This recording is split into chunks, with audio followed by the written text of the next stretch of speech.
Hamiləlik diabeti haqqında danışacağıq. Hamiləlik diabeti hamiləlikdə çox rast gəlməsə də, amma rast gəldikdə ciddi qüsurlara gətirib çıxardacaq problemlərdən biridir. İlk növbədə hamiləlik diabetinə riskli xəstələr qrupu müəyyən edilir. Bəlkə polikisiz yumurtalıqları olanlar, artıq çəkisi olanlar, xanımlar, anamnezində, anasında və yaxın qohumlarında şəkərli diabet xəstəliyi olanlar, əvvəlki hamiləliklərində əgər gestasional diabeti olubsa, indiki hamiləliyində də gestasional diabet riskini daşıyır. Hamiləlik zamanı rast gəlinən diabet yalnız hamiləliyə aid patologiyadır. 90% hallarda hamiləlikdən sonra sağalır. Ancaq bu demək deyil ki, bu xanım bütün ömrünün axırına qədər sağlam həyat tərzi keçirəcək. 90% hallarda sağalsa belə, gələcəkdə daha irəliləyən yaşlarda diabet xəstəliyinə çevrilmə riskini daşıyır. Hamiləlik diabeti zamanı biz ən çox erkən dövrlərdə, hamiləliyin 12-ci həftəsinə qədər rast gəlinərsə, uşaqda qüsurlara gətirib çıxarda bilər.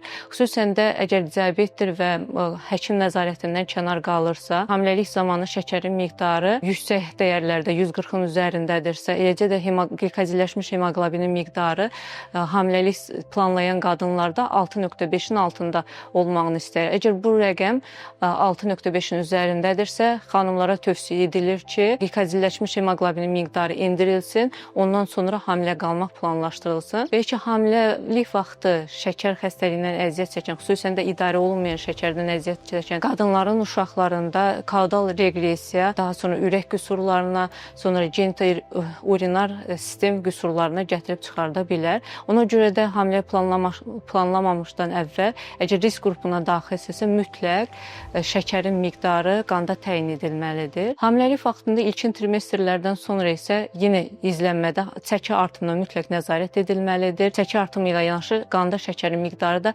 təqibdə saxlanılmalıdır. Bəlkə ilkin dövrlərdə qüsurlara gətirsə də, sonrakı dövrlərdə artmış şəkərin miqdarı bətəndaxili uşağın ölümünə gətirib çıxarda bilər. Belə hallarla rastlaşmışıq və buna görə də mütləq şəkər normal həddində saxlanılmalıdır və ya həkimlə məsləhətləşib təqibdə olunmalıdır. Əgər bir qadın risk qrupundan çıxıb, ümumiyyətlə 24-28 həftəsinə çatdısa hamiləlikdə, bu zaman biz onlarda şəkər yükləmə testinə və ya qlükoza tolerans testini yoxlayırıq. Qlükoza tolerans testi gizli şəkəri olan xanımların təyin edilməsi məqsədi ilə edilir və gizli şəkər riski varsa, hamiləlikdə gestasional diabet təsdiqləndirsə, dieta, idman hərəkətləri məsləhət görülür. Bunlar kömək etmirsə, dərman vasitələrindən və insulindən istifadə edilir. Gestasional diabeti olan xəstələrdə hamiləliyin sonrakı dövrlərində hamiləlik zamanı təzyiqə rast gəlinir. Bununla preeklampsiya rast gəlinə bilər. Uşaq həddən artıq böyük çəki ilə doğula bilər. Böyük çəkili doğulmuş uşaqların isə sonradan